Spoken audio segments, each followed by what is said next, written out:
Okay, a mid-August book haul. Not summer reading, I don't think, if one imagines summer reading to be lighter than perhaps the darker months. And unusually, I know very little about any of these books. So it's going. They're all going to be a surprise. And let's see. So this one.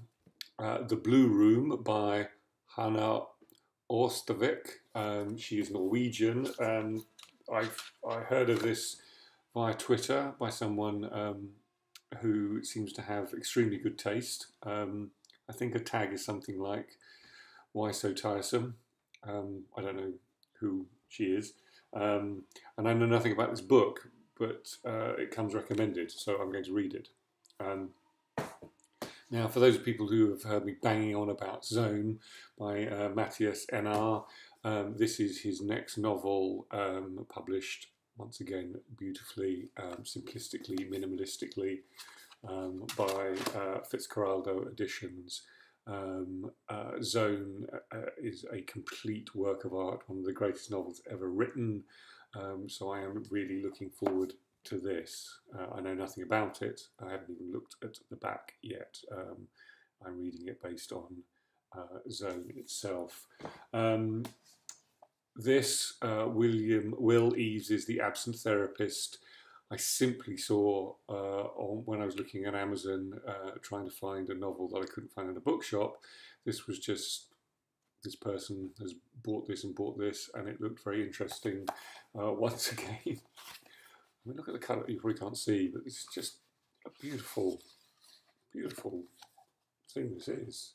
And it's very short. And I know nothing about it, absolutely, at all.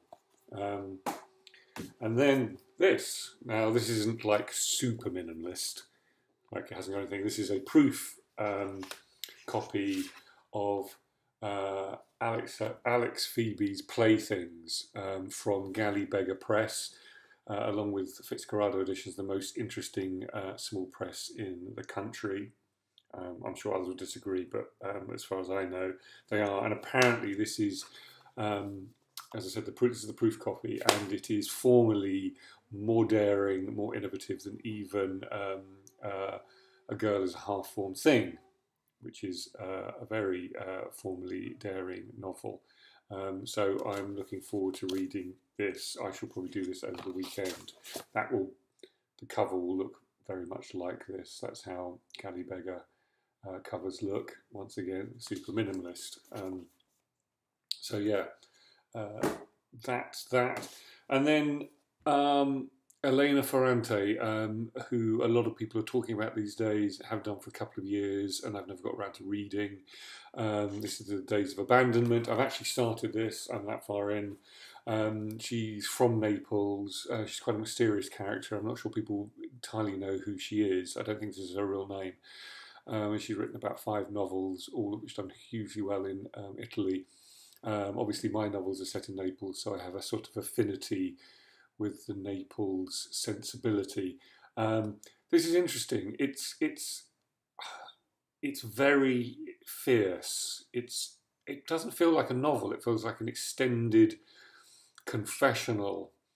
So it doesn't really have the kind of the layers of a novel, but it has the fierceness of emotion of a novel. It's a woman who has been left by her husband.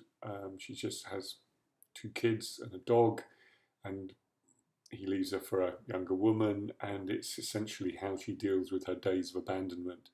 But she's angry, slightly mad, or driven slightly mad. But it's a very honest and driven account of how kind of emotionally desperate we can get, and how those desperate emotions can often mean we become a very unpleasant person. But it's the difficulty for me is that it's written in the first person point of view, and often with first person point of view, the prose can be quite flat because obviously the person writing it isn't supposed to be a writer, where the prose can be more elegant or Mandarin. as it were. On the other hand, the character claims to have wanted to be a writer, so occasionally it can become kind of more literary, and I'm not sure, and this is maybe a translation issue, but I'm not sure that entirely works. So I get the feeling there's a brilliant novel here that I'm not quite, where there is something about the meter, about the tonality of it, which doesn't quite feel right all the time. So it shifts from the register of just a normal mother and housewife writing a kind of confessional to something slightly more literary every now and again, and then drifting back. But it's still compulsive, and it's still a very unusual voice. So yeah, it's kind of interesting and brilliant, but not wholly convincing. If that makes sense, if that's allowable, that kind of contradiction, which I think it probably is. So that's it. I will talk about these novels as I read them or finish them. If I have anything interesting or profound to say, maybe I do, maybe I don't. So yes, thank you for the recommendation from Why Be So Tiresome? I think that's a tag, and for Gally Beggar for showing me that proof, and Fitzcarraldo for publishing Matthias NR, because he's extraordinary. That's it.